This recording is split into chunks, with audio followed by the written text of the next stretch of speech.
আসসালামু আলাইকুম। জিনের ভ্রম এতটাই ভয়ানক যে তা আস্তে আস্তে করে মানুষকে নিজেকে শেষ করে দেওয়ার মতো মহাপাপের দিকে এগিয়ে নিয়ে যায়। আজকের গল্পটি এরকমই এক প্রজাতির জিনদের গল্প, যারা কিনা রুকিয়া করা এক কবিরাজের উপরই ভর করে এবং তাকে নানা রকম ভ্রম দেখিয়ে মিথ্যা জিনিসে বিশ্বাস করিয়ে মৃত্যুর দিকে ঠেলে নিয়ে যায়। তবে এই রুকিয়াকারীর ঈমান কি তাকে এই জিনের হাত থেকে রক্ষা করতে পারবে, নাকি তার সাথে সাথে তাকে সাহায্য করতে আসা আরো 3টি পরিবার ধ্বংস হয়ে যাবে? অনেকদিন পর আবারও আমি আপনাদের জন্য এক ভয়ানক টার্কিশ মুভির এক্সপ্লেনেশন নিয়ে এসেছি, যার গল্প একটি বাস্তব ঘটনা থেকে নেওয়া হয়েছে। আর এখানে সব থেকে ভয়ানক ব্যাপার হলো, এই ঘটনায় একটা জিন জড়িত ছিল নাকি পুরো একটা জিনের বংশ জড়িত ছিল তা কেউই বলতে পারেনি, কেননা এই ঘটনা বা ওই জিনদেরকে ব্যক্ত করার মতো শক্তি কারোর মধ্যেই ছিল না। তো চলুন আর দেরি না করে এই ভয়ানক ঘটনার কাহিনী জানা যাক, যার নাম মাহলুকাত।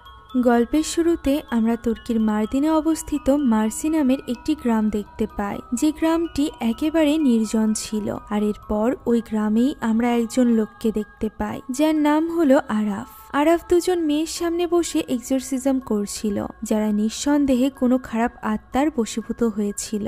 এই ঘটনার কিছুক্ষণ পর আমরা আরাফকে একটি জঙ্গলে হন্যে হয়ে ঘুরতে দেখতে পাই, যেখানে সে অদ্ভুতভাবে বারবার একটি কথাই বলে যাচ্ছিল যে, বাবা তুমি যা করেছো তার জন্য তোমাকে অনেক কষ্ট ভোগ করতে হবে। যেন কি আরাফ সজ্ঞানে নয়, বরং কোনো কিছুর বশীভূত হয়ে এমনটা বলতে বাধ্য হচ্ছিল। পরক্ষণেই আমরা সেখানে দুটি আত্মাকে দেখতে পাই, যাদের মধ্য থেকে একজন ছিল আরাফের মেয়ে, যার নাম হিলাল, এবং অন্যজন ছিল আরাফের স্ত্রী, যার নাম মেলেক। হিলালের আত্মাও আরাফকে উদ্দেশ্য করে ওই একই কথা বলতে থাকে যে, বাবা তুমি যা করেছো তার জন্য তোমাকে অনেক কষ্ট ভোগ করতে হবে।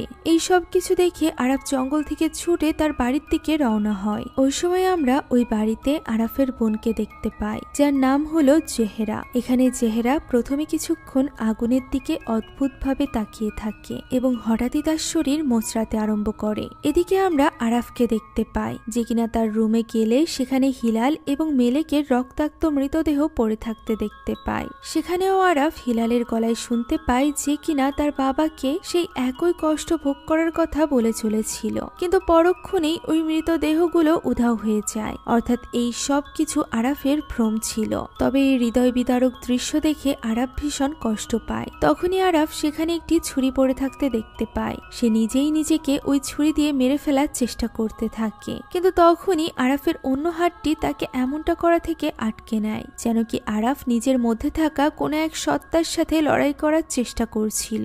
সেই সাথে আরাফ যে হাত দ্বারা নিজেকে হত্যা করার চেষ্টা করেছিল, ওই হাতে আমরা একটি আঘাতের চিহ্ন দেখতে পাই, যা পরক্ষণে উধাও হয়ে যায়। আর এরপর আরাফ চেহারার চিৎকার শুনতে পেয়ে সেদিকে এগিয়ে যায়। সেখানে গিয়ে সে চেহারাকে মাটিতে পড়ে থাকতে দেখতে পায়। আসলে চেহারা পঙ্গু ছিল, যে কারণে সে ঠিকভাবে হাঁটতে পারত না। তাই তো আরাফ এখানে চেহারাকে কোলে নিয়ে তার রুমে পৌঁছে দেয়। পরবর্তী দৃশ্যে আমরা আরাফের বাড়ির সামনে একজন বয়স্ক লোককে দেখতে পাই। এই লোকটির নাম হলো বুরহান। বুরহান ওই বাড়ির জানালা দিয়ে আরাফকে উকি দিতে দেখে, কিন্তু তখনই পেছন থেকে দুটি মেয়ের আত্মা এসে বুরহানকে বলতে থাকে আরাফ তাকে এখানে আর দেখতে পাবে না, তাই সে যেন নিজের বাড়িতে ফিরে যায়। কথা শুনে বুরহান আবারও ওই জানালার দিকে তাকায়। সে দেখতে পায় সেখানে আরাফ নেই। এখান থেকে দৃশ্য পরিবর্তিত হলে আমরা বুরহানের স্ত্রীকে দেখতে পাই, যার নাম হলো নাজিরা। নাজিরাদের বাড়িতে কিছু বিষাক্ত বিচ্ছু ছড়িয়ে পড়েছিল।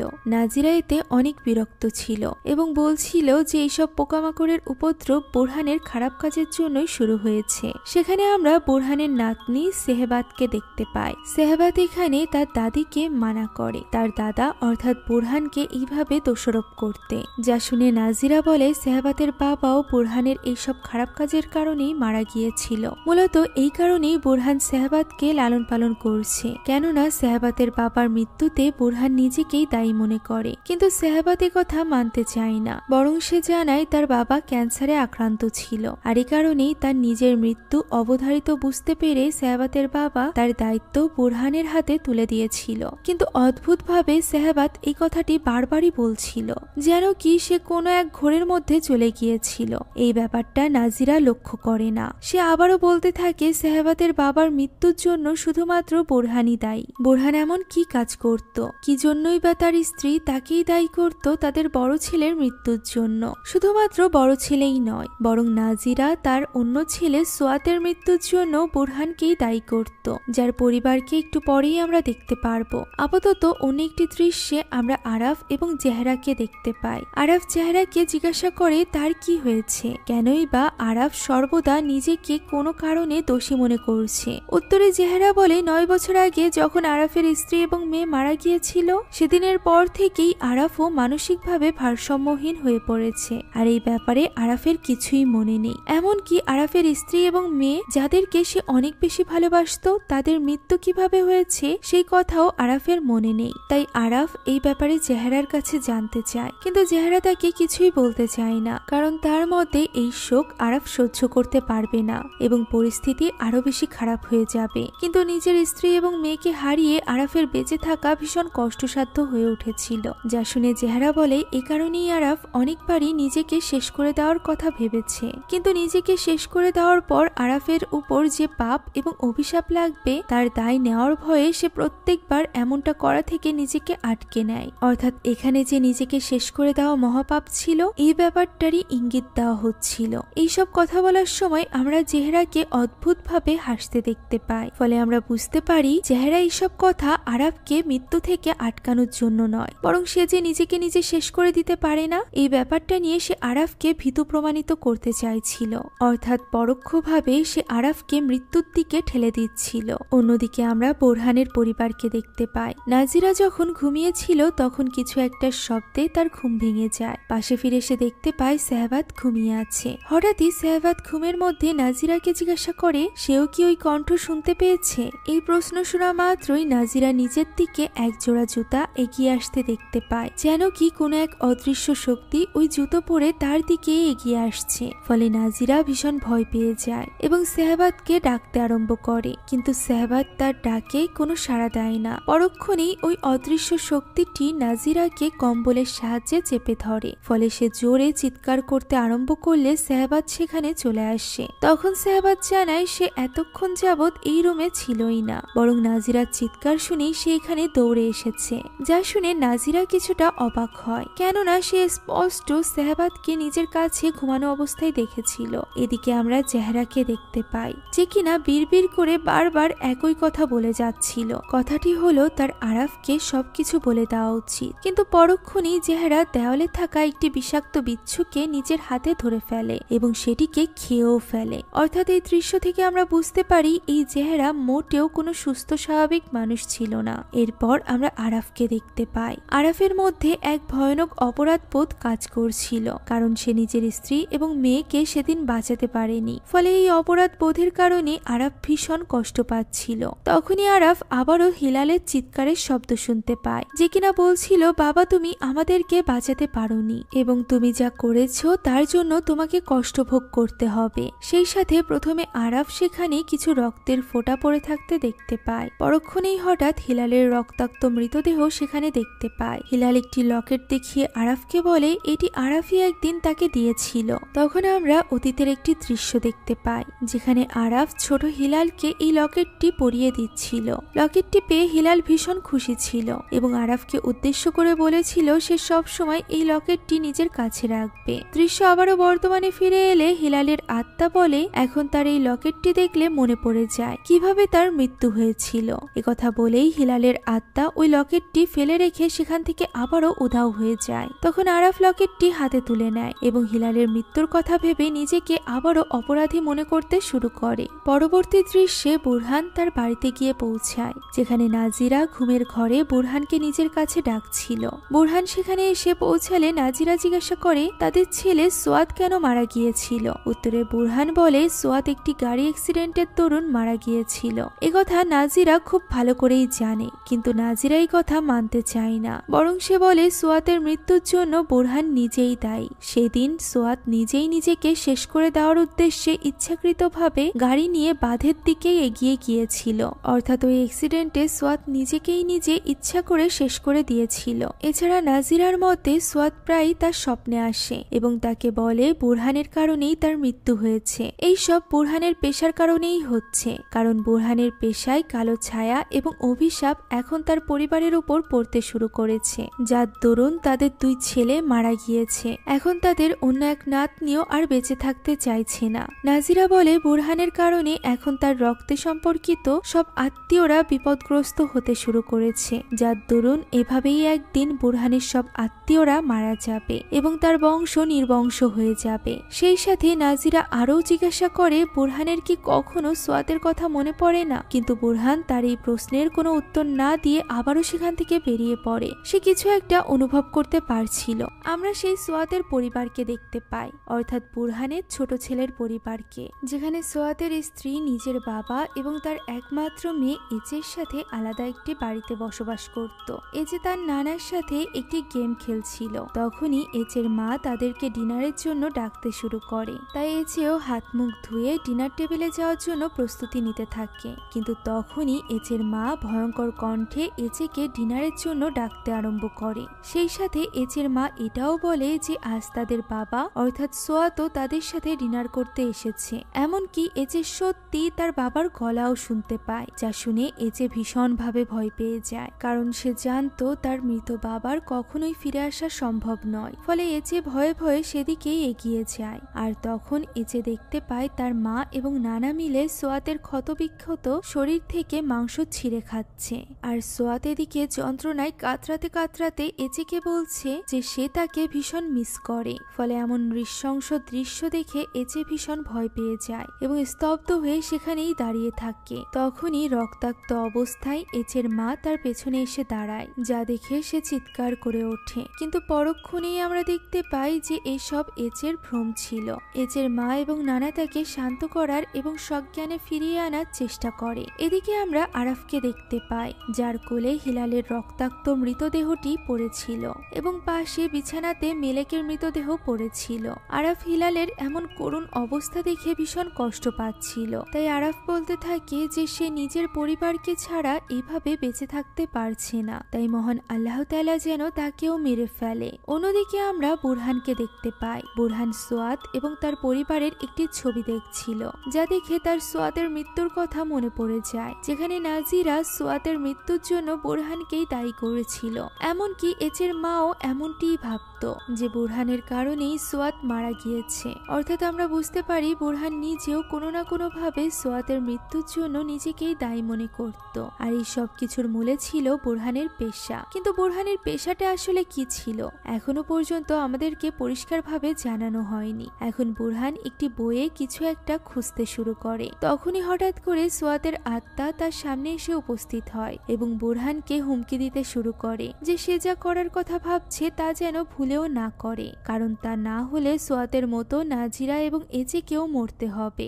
এমনকি তখন আমরা সেখানে এজে এবং নাজিরাকেও দেখতে পাই, যারা কিনা পরক্ষণেই সোয়াতের আত্মার সাথে উধাও হয়ে যায়। ফলে এই সবকিছু দেখে চিন্তিত বুরহান এজের সাথে দেখা করার জন্য রওনা হয়। এদিকে এজে তখনও সেই ভয়ঙ্কর দৃশ্যের কথা ভেবে স্তব্ধ হয়েছিল। তাই এজের মা তাকে সান্ত্বনা দিয়ে বলতে থাকে যাতে সে ভয় না পায়, কারণ তার মা সব সময় তার পাশে আছে। আর এরপর এজের মা রুম থেকে চলে যেতে গেলে তখনই হঠাৎ করে এজে বলে ওঠে তার বুরহান দাদাকে ডেকে আনতে এবং তাকে জানাতে এজে ভালো নেই। একথা শুনে এজের মা জিজ্ঞাসা করে সে কিছু বলেছে কিনা। উত্তরে এজে জানায় সে কিছুই বলেনি। এজের মা এতে করে কিছুটা অবাক হয়। আর এরপর সে নিজের বাবার সাথে সে এজের এই দুরবস্থার ব্যাপারে জানায়। তারা সবাই জানতো এজে তার বাবাকে ভীষণ ভালোবাসতো এবং তার মৃত্যুর পর সে ভীষণভাবে ভেঙে পড়েছিল। এখানে এজে যে তার বুরহান দাদাকে ডাকতে বলেছিল এই কথাটিও তার মা তার নানাকে জানায়, যা শুনে এজের নানাও তার মাকে বুরহানকে এই বিষয়ে জানানো উচিত বলে জানায়। কিন্তু এজের মা এমনটা করতে কিছুতেই রাজি হয় না, কারণ বাকি সবার মতো সেও বুরহানকে সোয়াতের মৃত্যুর জন্য দায়ী মনে করত। তার মতে বুরহানের উপরে থাকা ওই অভিশাপের কারণেই তাদের পরিবারে আজ এই দুর্দশা নেমে এসেছে। তাই এজের মা কিছুতেই চায় না সোয়াতের মতো করে সে এজেকেও হারিয়ে ফেলুক। এমনকি এজের মা বুরহানকে খুবই ঘৃণা করত। তাই সে বুরহানকে এজের সাথে দেখা পর্যন্ত করতে দিত না, কারণ বুরহানকে দেখা মাত্রই ক্ষোভের কারণে এজের মা বাধ্য হয়ে তার উপর চিৎকার চেঁচামেচি করতে শুরু করত। এই সময় সময় সে যেন কোনোভাবেই নিজেকে নিয়ন্ত্রণ করতে পারত না। এইসব কথা বলতে না বলতেই বুরহান তাদের দরজায় কড়া নাড়ে। ফলে বুরহানকে দেখা মাত্রই এজের মা আবারও রেগে যায় এবং বলে সে যেন এজের কাছ থেকে দূরে থাকে এবং এখানে কখনোই না আসে। ফলে বুরহানও এজের সাথে দেখা না করেই সেখান থেকে চলে যেতে বাধ্য হয়। আর এরপর আমরা আরাফকে দেখতে পাই যে এবার একটি বস্তা ভর্তি হাড়ের টুকরো নিয়ে বাড়ির পেছনের দিকে যায় এবং সেখানে আরাফ ওই হাড়গুলো সাজিয়ে দুটি কঙ্কাল তৈরি করে। আর এরপর সেগুলোকে হিলাল এবং মেলেকের কঙ্কাল মনে করে তাদের দুজনের মাঝখানে শুয়ে পড়ে। কিন্তু আমরা ওই কঙ্কালগুলো দেখে বুঝতে পারি সেগুলো অবশ্যই কোনো মানুষের কঙ্কাল ছিল না, কেননা তাদের আকৃতি কোনোভাবেই কোনো মানুষের মতো নয়। এখানে হঠাৎই আরাফ ওই কঙ্কাল দুটির স্থানে হিলাল এবং মেলেকের আত্মাকে দেখতে পায়। আরাফ তাদেরকে উদ্দেশ্য করে বলে সে তাদেরকে ছেড়ে কোথাও যায়নি, সে নিজের পরিবারের পাশে সবসময় থাকবে। অন্যদিকে ওই সময় আমরা এজেকে দেখতে পাই যে কিনা মাঝরাতে একা একা বাইরে বেরিয়ে আসে। এজে একটি পুতুলের সাথে একটি বেলুন সংযুক্ত করে সেটিকে একটি মানুষের মতো আকৃতি দেয় এবং পুতুলটিকে সে নিজের বাবা বলে মনে করতে থাকে। সত্যি সত্যিই সে নিজের ভ্রমের কারণে ওই পুতুলটির স্থানে নিজের বাবাকে দেখতে পায়। ফলে এজে এতে করে ভীষণ ইমোশনাল হয়ে পড়ে এবং নিজের বাবাকে উদ্দেশ্য করে বলে সে তাকে ভীষণ মিস করে। এজে এটাও বিশ্বাস করে সোয়াদ তাকে ফেলে রেখে চলে যায়নি, অর্থাৎ সোয়াদ নিজেকে নিজে শেষ করে দেয়নি, কারণ তার বাবা এমনটা কখনোই করতে পারে না। সেই সাথে এজে এটাও বলে তার বাবাকে ছাড়া একদমই বাঁচতে ইচ্ছা করে না, তাই সেও মরে গিয়ে তার নিজের বাবার কাছে চলে যেতে চায়। এইসব কথা বলতে বলতে হঠাৎ করেই সোয়াদের মাথাটি অর্থাৎ ওই বেলুনটি ফেটে যায়, যার দরুন এজে ভীষণ ভয় পেয়ে যায় এবং জোরে চিৎকার করতে শুরু করে। এজের এই চিৎকার শুনে তার মা এবং নানাও সেখানে ছুটে আসে। তারা এজেকে স্তব্ধ অবস্থায় পড়ে থাকতে দেখতে পায়। অর্থাৎ এখানে আরাফ এবং এজে দুজনই নিজেদের প্রিয়জনকে হারিয়ে বেঁচে থাকার ইচ্ছা হারিয়ে ফেলেছিল। কিন্তু কেন তাদের সাথে এমন কিছু হচ্ছিল তা আমরা খুব শীঘ্রই জানতে চলেছি। আপাতত আমরা জেহরাকে দেখতে পাই। এখানে জেহরা নিজেকে আয়নায় দেখছিল। ঠিক তখনই অদ্ভুতভাবে তার শরীর মোচড়াতে আরম্ভ করে এবং জেহরাও যন্ত্রণায় কাতরাতে থাকে, কিন্তু পরক্ষণেই সবকিছু আবারও স্বাভাবিক হয়ে যায়। ওই মুহূর্তে জেহরা আবারও ওই একই কথা বলতে থাকে যে তার আরাফকে সবকিছু জানিয়ে দেওয়া উচিত।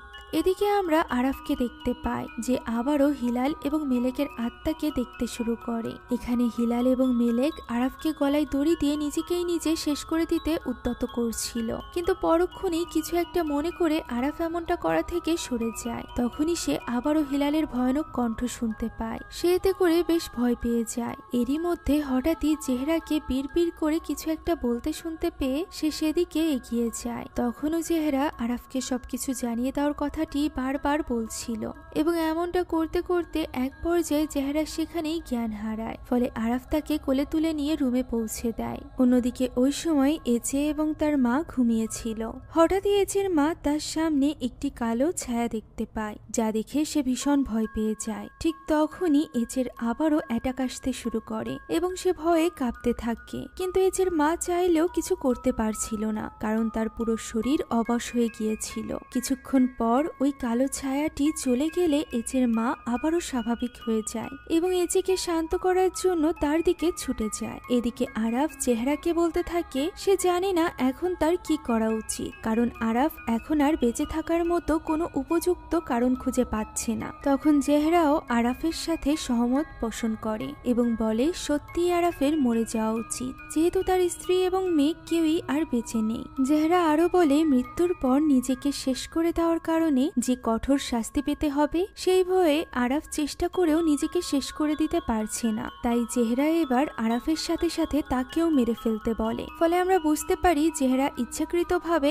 এখনো পর্যন্ত আরাফকে প্ররোচিত করছিল যাতে করে সে নিজেই নিজেকে শেষ করে দেয়। কিন্তু আরাফ বলে কেউ না থাকলেও তার জন্য জেহরা আছে, তাই সে জেহরার জন্য হলেও বাঁচতে চায় এবং জেহরাও যেন তাকে বাঁচতে সাহায্য করে। কিন্তু এই কথা শুনে জেহরা যেন মোটেও খুশি হয় না। ফলে তখন সে বলে আরাফই নিজের স্ত্রী এবং মেয়েকে হত্যা করেছে, কারণ আরাফের সন্দেহ ছিল হিলাল তার নিজের মেয়ে না এবং মেলেক তাকে ঠকাচ্ছে। ফলে এই সন্দেহের জের ধরেই একদিন রাতে আরাফ প্রথমে মেলেককে ছুরি দিয়ে ক্ষতবিক্ষত করে, আর এরপর সে নিজের উপর নিয়ন্ত্রণ এতটাই হারিয়ে ফেলে যে সে হিলালকেও মারতে উদ্যত হয়, যা দেখে জেহরা তাকে আটকানোর চেষ্টা করে। তখন আরাফ জেহরাকেও মারতে চায়, যার দরুন জেহরা বিকলাঙ্গ হয়ে গিয়েছিল। অর্থাৎ জেহরার এই অবস্থার জন্য একমাত্র আরাফই দায়ী। কিন্তু আরাফ এই কথাই বিশ্বাস করতে চায় না, কারণ তার এইসবের কিছুই মনে ছিল না। তখন জেহরা বলে আরাফ নিজের অপরাধ স্বীকার করতে চায় না, আর এই কারণেই সে এইসব ব্যাপার ভুলে গিয়েছে। মূলত আরাফ নিজেই তার এমন নৃশংস হত্যাকাণ্ডের কথা ভুলে যেতে চায়, তাই তার স্মৃতি থেকে ধীরে ধীরে এইসব ঘটনা মুছে যাচ্ছে। ফলে এইসব কথা শুনে আরাফ মানসিকভাবে ভীষণ ভেঙে পড়ে। এতে করে সে আবারও নিজেকে শেষ করে দেওয়ার চেষ্টা করতে থাকে, কিন্তু এবারও আরাফ এমনটা করতে ব্যর্থ হয়। দেখে মনে হচ্ছিল তার মধ্যে থাকা কোনো ভালো এক শক্তি তাকে এই কাজ করা থেকে আটকাচ্ছে। অন্য একটি দৃশ্যে আমরা সেহবাদকে দেখতে পাই। সেহবাদ একটি মাছিকে উড়তে দেখে সেটির পিছু করতে থাকে। তখনই হঠাৎ নাজিরা তাকে ভয় দেখাতে আরম্ভ করে। আসলে এই সবকিছু সেহবাদের একটা দুঃস্বপ্ন ছিল। নাজিরার ডাকে সেহবাদের ঘুম ভাঙে। নাজিরাই সেহবাদকে তার এই দুঃস্বপ্ন থেকে বের করে নিয়ে এসেছিল। এখানে নাজিরা সেহবাদকে বলে সেহবাদ যেন বুরহানকে জানিয়ে দেয় নাজিরা খুব শীঘ্রই মারা যেতে চলেছে, কারণ বুরহানের কারণে এখন সেহবাদকে ওই খারাপ শক্তিরা ভয় দেখাতে আরম্ভ করেছে। সেই সাথে সেহবাদ যেন এটাও বলে দেয় বুরহান যা করার কথা ভাবছে তা যেন সে কখনোই না করে। এই দৃশ্য থেকে যারা মুসলিম আছে তারা নিশ্চয়ই বুঝতে পারছেন নাজিরা কিসের কথা বলছিল, কোন খারাপ শক্তির কথা বলছিল। দুঃস্বপ্ন বা ঘুমের মধ্যে আক্রমণ করে জিন জাতি, আর এই জাতির কথা অর্থাৎ এই ভয়ানক শক্তির কথাই নাজিরা বলছিল।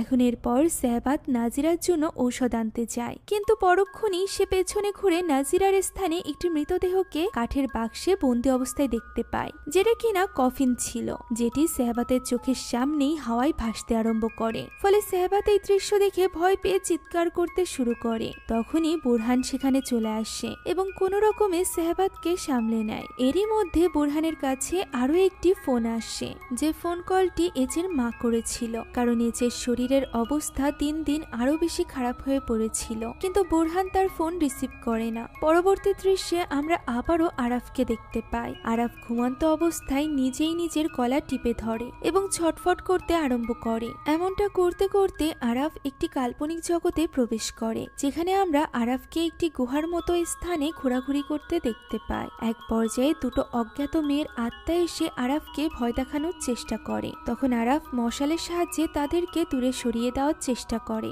এরই মধ্যে হঠাৎ সে জেহরার ডাক শুনতে পায় এবং সেদিকে এগিয়ে যায়। তখন আরাফ জেহরাকে রক্তাক্ত অবস্থায় পড়ে থাকতে দেখতে পায়, যেখানে তার পেটে এক বিদঘুটে ক্ষত ছিল।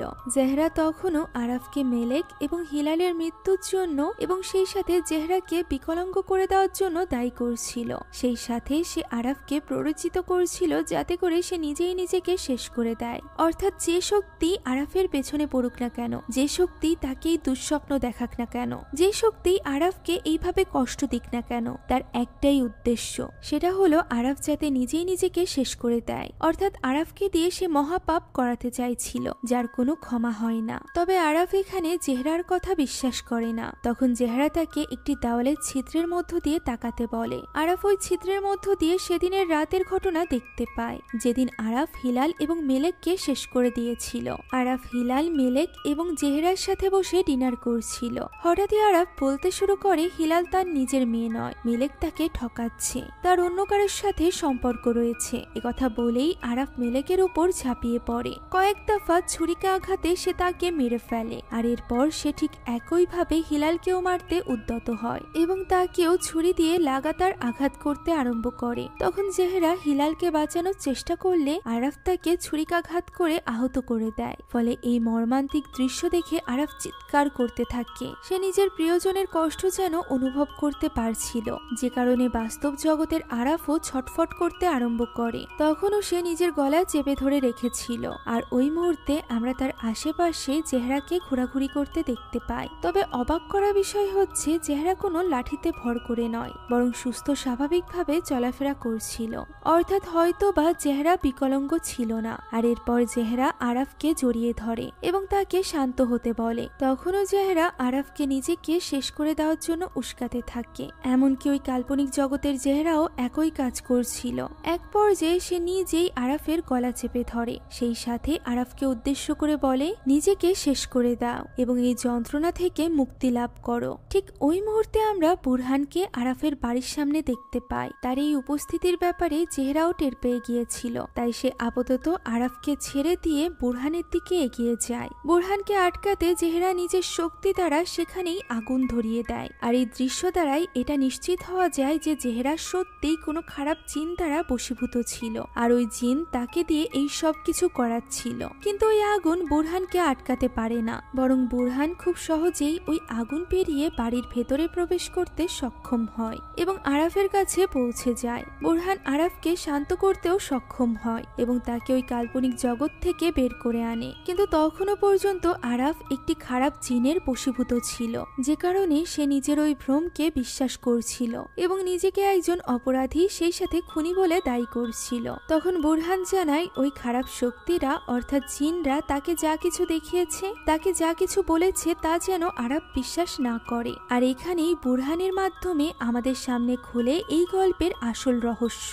বুরহান জানায় আরাফ একটি জিন এবং তার বংশকে শেষ করে দিয়েছিল, যার কারণে প্রতিশোধ নেওয়ার জন্য জিনেরা এখন আরাফের জন্য এসব ভ্রমের সৃষ্টি করেছে এবং তাকে বোকা বানাচ্ছে, যাতে করে আরাফ নিজেই নিজেকে শেষ করে দিতে বাধ্য হয়। এখন এরপর বুরহান কিছু বিশেষ উপাদান একত্রিত করে একটি রিচুয়াল করতে শুরু করে এবং ওই খারাপ জিনকে আরাফের শরীর ছেড়ে বের হয়ে যেতে বলে। সেই সাথে বুরহান আসল আরাফকে উদ্দেশ্য করে বলে সে যেন নিজের সব শক্তি একত্রিত করে এবং শেষ নবী অর্থাৎ মহানবী সাল্লাল্লাহু আলাইহি ওয়াসাল্লামের বাণী অনুসারে ওই খারাপ জিনের সাথে লড়াই করার চেষ্টা করে, কারণ আরাফ নিজে একজন রুকিয়াকারী যে কিনা খারাপ জিনদের হাত থেকে মানুষদেরকে রক্ষা করে, তাই তাকে ওই খারাপ জিনকে প্রতিহত করতেই হবে। ফলে বুরহানের কথা শুনে আরাফ নিজের সব শক্তি প্রয়োগ করে এবং শেষমেশ নিজের মনোবলের জোরে সে ওই খারাপ জিনের হাত থেকে মুক্তি পেয়ে স্বাভাবিক হয়ে যায়। এখানে আমরা জানতে পারি আরাফের মতো বুরহানও একজন রুকিয়াকারী ছিল,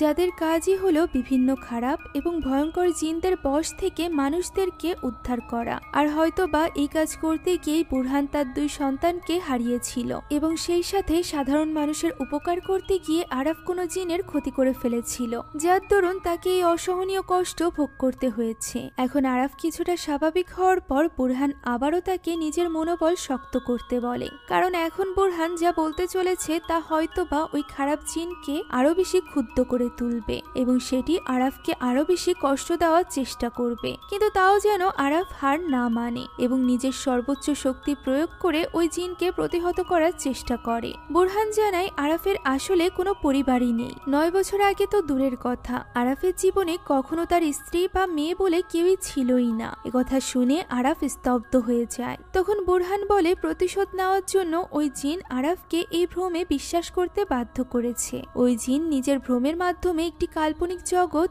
এবং কাল্পনিক ঘটনা তৈরি করেছে, যার মাধ্যমে সে আরাফকে পৃথিবীর সব থেকে কষ্টদায়ক যন্ত্রণা অনুভব করাতে চেয়েছে। তা হলো নিজের সন্তানকে হারানোর কষ্ট, যাতে করে এই অনুশোচনার কারণে আরাফ নিজেই নিজেকে শেষ করে দেয় এবং ওই জিনের প্রতিশোধও পূর্ণ হয়। এই জিন আরাফের মাথায় এমন ভাবে ভ্রম ঢুকিয়েছিল যেখানে আরাফের বুরহানের কথা বিশ্বাসই হচ্ছিল না। যা বুঝতে পেরে বুরহান তাকে জিজ্ঞাসা করে যদি সত্যি আরাফের এমন কোনো পরিবার থেকে থাকতো তাহলে তাদের কোনো না কোনো স্মৃতি তো নিশ্চয়ই তার কাছে থাকতো। একথা শুনে আরাফের সেই লকেটটির কথা মনে পড়ে যেটি হিলাল তাকে দিয়েছিল, কিন্তু পকেট থেকে লকেটটি বের করতেই আরাফ দেখতে পায় সেটি আসলে কোনো লকেট নয়, বরং শুধুমাত্র একটি লাঠির টুকরো ছিল, যেটাকে ভ্রমের মাধ্যমে ওই জিন তার কাছে লকেটের মতো দেখিয়েছিল। ফলে সত্যিই আরাফ বুঝতে পারে এই সব কিছু ওই জিনের তৈরি করা ভ্রম ছিল। তাই সে জিজ্ঞাসা করে এই সব কতদিন যাবৎ ঘটে আসছে তার সাথে। উত্তরে বুরহান জানায় গতকাল রাত থেকে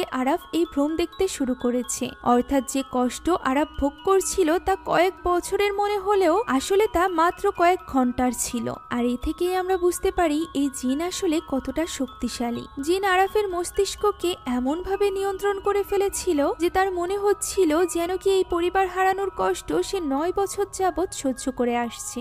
আর এই সব কিছু হওয়ার কারণ ছিল গতরাতে আরাফের করা ওই রুকিয়া, যেটি মুভির শুরুতেই আমরা দেখেছিলাম। ওই রাতে আরাফ একজন মা এবং মেয়েকে 2টি খারাপ জিনের হাত থেকে মুক্ত করার চেষ্টা করছিল, যেমনটা আরাফ প্রায়ই করে থাকে, কারণ এটি তার পেশা। তবে এই প্রজাতির জিন বা এই বংশের জিন খুবই শক্তিশালী এবং চতুর ছিল, যাদের মুখোমুখি আরাফ এর আগে কখনোই হয়নি। আরাফ ওই মা মেয়েকে সাহায্য করতে চাইছিল, তাই সে রুকিয়ার মাধ্যমে ওই জিন দুটোকে তাদের শরীর ছেড়ে বেরিয়ে যেতে বলে এবং নিজেদের আসল ঠিকানায় চলে যেতে বলে। তবে ওই জিনরা যে কোনো একজনকে না নিয়ে এই জগৎ থেকে যেতে চাইছিল না। তারা আরাফকে সুযোগ দেয় মা মেয়ের মধ্য থেকে যে কোনো একজনকে বেছে নেওয়ার। এটা মূলত ওই জিনের একটা চাল ছিল। জিন জাতির মধ্য থেকে সব থেকে চালাক ওই জিন দুটি প্রথমে আরাফকে দ্বিধাদ্বন্দ্বে ফেলে দেয় যে সে মাকে বেছে নিবে নাকি মেয়েকে। আর এই দ্বিধার ফলেই আরাফ অল্প কিছু সময়ের জন্য দুর্বল হয়ে পড়ে। তখন ওই জিনেরা সেই দুর্বলতার সুযোগ নিয়ে আরাফের জন্য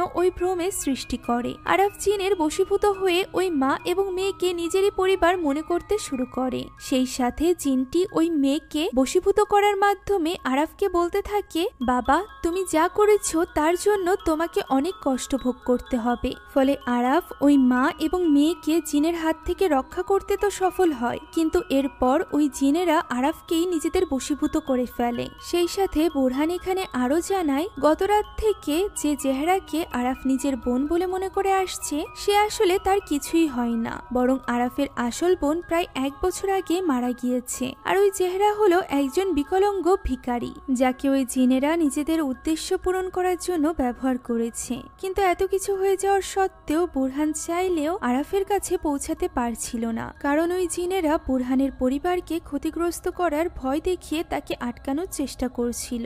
এমনকি এইসবের কারণেই তার স্ত্রী এবং নাতনিরাও অনেক কষ্ট ভোগ করেছে। তখন অন্য একটি দৃশ্যে আমরা এজেকে দেখতে পাই, যার অবস্থা খুবই শোচনীয় হয়ে উঠেছিল, কারণ এই জিন এতটাই ভয়ানক ছিল যে সে শুধুমাত্র আক্রান্ত ব্যক্তিকে নয়, বরং তার পুরো বংশকেই ধ্বংস করে দেয়। যেহেতু আরাফের নিজের পরিবারের কেউই ছিল না, তাই একমাত্র বুরহানি ছিল যে কিনা এই বিপদ থেকে আরাফকে রক্ষা করতে পারত। তাই ওই জিন বুরহানের পরিবারকে ক্ষতিগ্রস্ত করতে শুরু করেছিল, যাতে করে ভয় পেয়ে বুরহান আরাফকে সাহায্য না করে। বুরহান আরো বলে, আদিকালে কিছু বিশেষ শক্তি সম্পন্ন লোক ছিল, যাদের মধ্যে এই ধরনের ভয়ানক জিনদেরকে ধ্বংস করে দেওয়ার ক্ষমতা ছিল, যাদেরকে ইংরেজিতে ফায়ার এক্সিকিউশনার বলা হতো। কিন্তু এই ফায়ার এক্সিকিউশনার হওয়ার জন্য তাদেরকে একটি কঠিন পরীক্ষা দিতে হতো। আর বুরহানের মতে এটিই ছিল আরাফের পরীক্ষা, যে পরীক্ষায় এখন সে উন্নীত হয়েছে এবং পরিপূর্ণভাবে একজন ফায়ার এক্সিকিউশনারে পরিণত হয়েছে।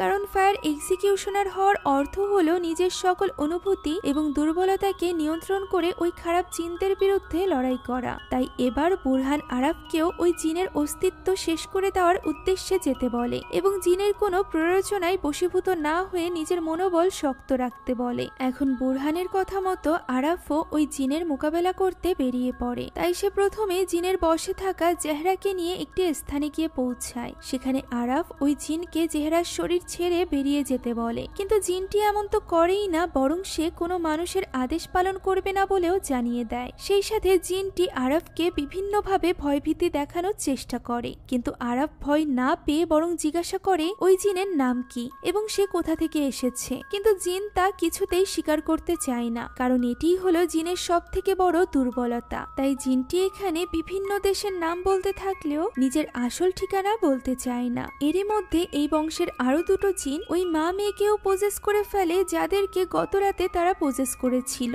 এবং আরাফ তাদের মধ্য থেকে ওই জিনদেরকে বের করেছিল। এখানে ওই মা মেয়েও চলে আসে এবং তারা সবাই মিলে বিভিন্ন জিনের নাম বলতে থাকে। বিভিন্ন জিনের নাম বলতে থাকলেও তারা নিজেদের আসল পরিচয় স্বীকার করে না। সেই সাথে ওই মেয়েটি আবারও আরাফকে বাবা বলে সম্বোধন করে এবং তাকে দুর্বল করে দেওয়ার চেষ্টা করে। তখন আরাফের বুরহানের বলা সেই কথাগুলো মনে পড়ে যায় যে ওই জিন যতই চেষ্টা করুক না কেন আরাফকে নিজের উপর নিয়ন্ত্রণ রাখতে হবে এবং জিনের মিথ্যা ভ্রমকে এড়িয়ে চলতে হবে। সেই সাথে আরাফের এটাও মনে পড়ে যায় যে বুরহান তাকে ওই জিনের পরিচয় এবং ঠিকানার সম্পর্কে বলেছিল। ফলে এবার আরাফ জিনের মিথ্যা ভ্রম অগ্রাহ্য করে নিজের মনোবল শক্ত করে এবং নিজের সর্বোচ্চ শক্তি প্রয়োগ করতে আরম্ভ করে, যাতে করে ওই জিন নিজের আসল ঠিকানায় পৌঁছে যায়, যেখানে মহান আল্লাহ তাআলা তাদেরকে পাঠিয়েছিল। ফলে এক পর্যায়ে জেহরা এবং ওই মা মেয়ে ছটফট করতে আরম্ভ করে। আর এইভাবেই আরাফের মনোবলের জোরে শেষ পর্যন্ত